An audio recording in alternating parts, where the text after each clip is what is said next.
Hello and welcome. स्वागत है आप सभी का महिंद्रा के ऑफिशियल यूट्यूब चैनल पे।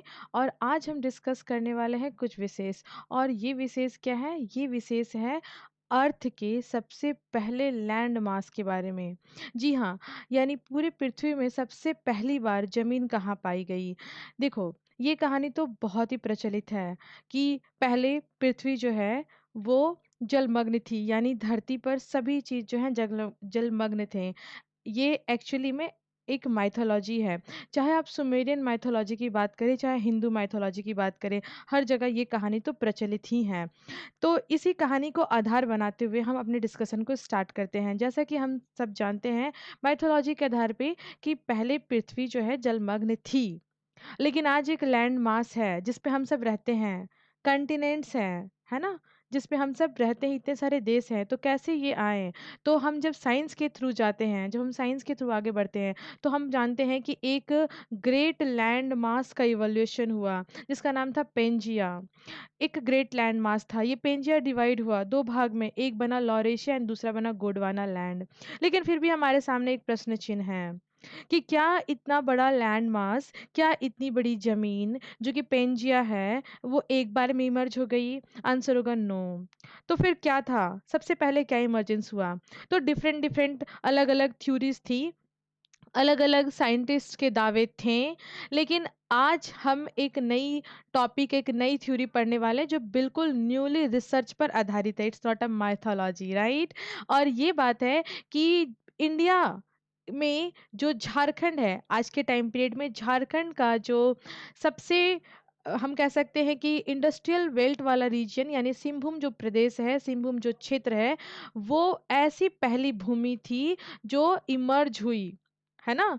सबसे पहला इमर्जेंस इसी का है।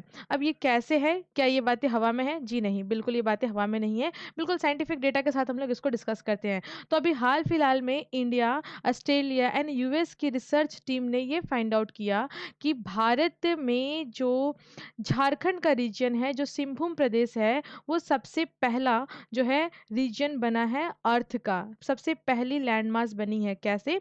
स्टडी के मुताबिक ये दावा किया गया, जो क्रेटॉन है, क्रेटॉन मतलब जो सबसे पहला इमर्जेंस पार्ट है ना, जो इमर्ज हुआ समुद्र से, है ना, धरती के रूप में, वो लगभग 3.3 बिलियन से लेकर के 3.2 बिलियन ईयर एगो का है। ये प्रेजेंट दावा है। इससे पहले बोला जाता था, वाइडली एक्सेप्टेड जो बात थी वो ये थी कि जो पूरी भारत भूमि है, इसका ही इमरजेंस जो है वो 2.5 बिलियन ईयर एगो हुआ है। जो कि थोड़ा सा आज के टाइम में हमारे लिए कहने की बात ये हो गई कि अब ये सही नहीं है। अब यहाँ पे देखिए, एक चीज और हम जान लें कि आखिर किस आधार पे हमारे साइंटिस्ट ये बात कह रहे हैं कि 2.5 बिलियन ईयर एगो नहीं, बल्कि 3 पॉइंट जो है, आप देख सकते हो यहाँ पे 3.2 बिलियन ईयर एगो झारखंड जो है, झारखंड यानी कि सिंहभूम क्षेत्र जो है, वो विश्व का सबसे पहला लैंडमास वाला रीजन बना। उसके पीछे दावेदारी जो है वो बहुत ज़्यादा स्टडी के ऊपर दी गई, और वो स्टडी थी रिवर चैनल के ऊपर आधारित, टाइडल्स प्लेन के ऊपर आधारित और बीचेस के ऊपर आधारित। थोड़ा सा हम बात कर रहे थे सैंडस्टोन को एग्जाम्पल लेकर के। सैंडस्टोन को जब स्टडी किया गया तो सिंहभूम प्रदेश के सैंडस्टोन से जो जो है जियोलॉजिकल स्ट्रक्चर से सारी चीज़ों को स्टडी करने के बाद ये मालूम चला कि यहाँ पे जो सैंडस्टोन पाए जा रहे, इनकी जो एजिंग है ये भी काफ़ी पुरानी है। और कितनी पुरानी है? 3.2 बिलियन ईयर एगो। समझ गए? उसके बाद यहाँ पे इस कॉन्टिनेंटल क्षेत्र में जो आपको वाटर बॉडी मिली, जो बीचेस मिले, जो टाइडल्स प्लेन मिले, वो कहाँ मिली? उनकी जो एजिंग थी, है ना, उनकी जो एजिंग हुई, वो जो एजिंग है वो भी आपकी लगभग ये इसी समय को दर्शाते हैं, यानी 3.1 या 3.2 जो है बिलियन ईयर एगो की बात ये करते हैं।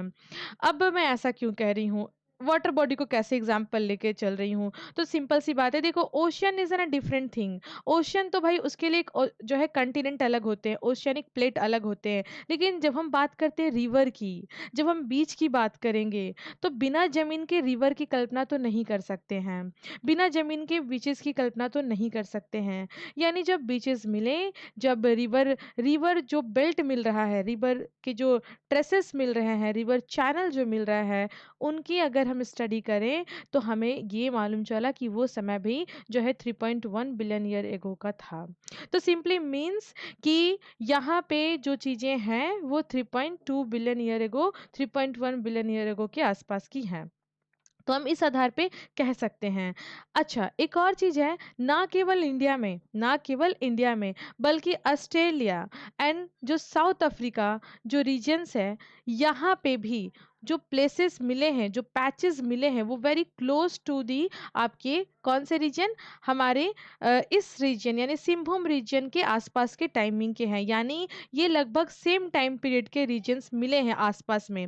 अच्छा, हमारी टीम ने जो स्टडी की वो यूरेनियम के ऊपर भी की, यूरेनियम के आधार पे भी हमारी टीम ने स्टडी की, जिसे हम लोग जाइक्रोन यानी यूरेनियम कहते हैं। इसकी स्टडी की गई किसके आधार पे, जो है स्पेक्ट्रोमेट्रिक के आधार पे स्टडी की गई। अब ये स्पेक्ट्रोमेट्रिक क्या है, कोई दिमाग नहीं लगाना, ये एक टेक्निक है जिसके आधार पे हम जो है मासेस को स्टडी कर पाते हैं, स्पेसिफिकली रॉक मास को स्टडी करते हैं। तो यहाँ से भी ये मालूम चल रहा है कि ये जो इनके जो एटम्स हैं, जो स्पेसिमेन प्राप्त हुए हैं, इनकी भी टाइमिंग जो है वो 3.1 से 3.2 बिलियन ईयर एगो की है। तो ओवर एंड ऑल हम ये देख पा रहे हैं कि सारी की सारी जो चीज़ें उपलब्ध हुई वो यही इंडिकेट करी हैं। अपार्ट फ्रॉम दैट हमने ग्रेनाइट को भी नहीं छोड़ा, क्योंकि ग्रेनाइट को भी स्टडी करके हमें मालूम चलेगा। क्योंकि देखो, सिंपल सी बात है कि जब कोई भूमि समुद्र से इमर्जेंस होती है, पानी से ऊपर आती है, तो पानी से ऊपर आती है मतलब सिंपल सी बात है कि वहाँ पे क्या हो हुए होंगे, वहाँ पे वोल्केनोज जो है इरप्ट हुए होंगे। बिना वोल्केनोज के तो फिर कैसे मतलब आप लैंड मास की कल्पना कर सकते हो। तो जो इंटरनल मटेरियल है, लावा जो है ना, मैग्मा जो है, वो वोल्केनोज के थ्रू ही अपर पोर्शन पे आया, और अपर पोर्शन के ऊपर आकर के ये छोटे से पहले कॉन्टिनेंट का निर्माण हुआ। अब चूंकि ग्रेनाइट की हम बात करेंगे तो सिंपली बात हम वोल्केनो की ही कर रहे हैं, क्योंकि ये इंटरनल जो मटेरियल है, इनसाइड जो रहता है लावा, है ना, वही ऊपर जाएगा और पत्थर का रूप धारण करेगा, रॉक का रूप धारण करेगा। तो हम जानते हैं ग्रेनाइट के बारे में कि ग्रेनाइट जो है एक हमारा क्या है, इग्नियस रॉक है। तो इसको स्टडी करने पे हमें ये मालूम चला कि हाँ, इसकी जो एजिंग है वो भी 3.1 बिलियन ईयर एगो की है। तो 3.1 से 3.5 बिलियन ईयर एगो की जो है रॉक मिलती है कहाँ पे, आपके सिंहभूम वाले क्षेत्र में। तो इस आधार पे हम ये कह सकते हैं कि ये जो पूरा कॉन्टिनेंटल क्रस्ट है, ठीक है, जो बिल्कुल मैग्मा से बना हुआ कॉन्टिनेंटल क्रस्ट है, इनिशियली यही बना मैग्मा के द्वारा, वोल्केनोस इरप्शन के द्वारा। तो फिर ये पूरी की पूरी हमारी जो एक बात जिसे हमें वेरीफाई करना था कि हाँ, हमने सही हमारी जो स्टडी है वो बिल्कुल सही है, कोई हवा में बात हम नहीं कर रहे हैं। आखिर आधार क्या है ऐसे दावों का? तो ये पूरी तरह से साइंटिफिक पैरामीटर के ऊपर खड़ी उतरती है। चाहे हमने वोल्केनो इरप्शन की बात करी, चाहे हमने और भी जितने भी स्टैंडर्ड्स होते हैं किसी भी लैंडमास के एज को पता करने के लिए, वो सभी स्टडी पे ये बात बिल्कुल खड़ी उतरती है कि 2.4 नहीं बल्कि 3.1 और 3.2 आप कह सकते हो बाय एंड लार्ज। ठीक है, तो इस तरह से हम कह सकते हैं कि छोटे से लैंडमास के रूप में गोंडवाना जो हमारा जो हम पढ़ते हैं कि भारत जो है पार्ट है गोंडवाना लैंड का, है ना, और गोंडवाना लैंड जो पार्ट है किसका, पेंजिया का। और हम ये जानते हैं कि पेंजिया एक ग्रेट लैंड मास है, तो हम ये जान लेते हैं कि ग्रेट से पहले कुछ तो स्मॉल होगा ना, तो वो स्मॉल वाला जो रीजन था वो सिंहभूम प्रदेश है, ये साइंटिफिकली अप्रूव्ड हो गई। इसी आधार पे हम कह रहे हैं कि जो है पूरी पृथ्वी का सबसे पहला जो जमीन जो धरती निकली वो कौन सी थी, सिंहभूम प्रदेश थी। और इसके बाद ही फिर धीरे धीरे क्या हुआ, एक लैंड मास की इवोल्यूशन हुई, ग्रेट लैंड मास बना, धीरे धीरे ऑक्सीजन लेवल बढ़ा, और बिल्कुल फिर जो हम एंथ्रोपोलॉजी और जितनी भी हमारी साइंटिफिक ब्रांचेस होती हैं जिसमें हम ह्यूमन लाइफ के इवोल्यूशन कैसे हुए और किस तरह से जो है पूरा का पूरा सिस्टम चला, उसे स्टडी करते हैं। तो आज की इस छोटे से एपिसोड में बस इतना ही। मिलते हैं नेक्स्ट एपिसोड में नेक्स्ट टॉपिक के साथ। और अगर नहीं किया है चैनल को सब्सक्राइब तो काइंडली डू दैट, बिकॉज ऐसे इंफॉर्मेटिव इंफॉर्मेशन आपको यहीं मिलेंगे। और वीडियो अच्छा लगा होगा तो do like share and comment. Thank you, thanks for watching.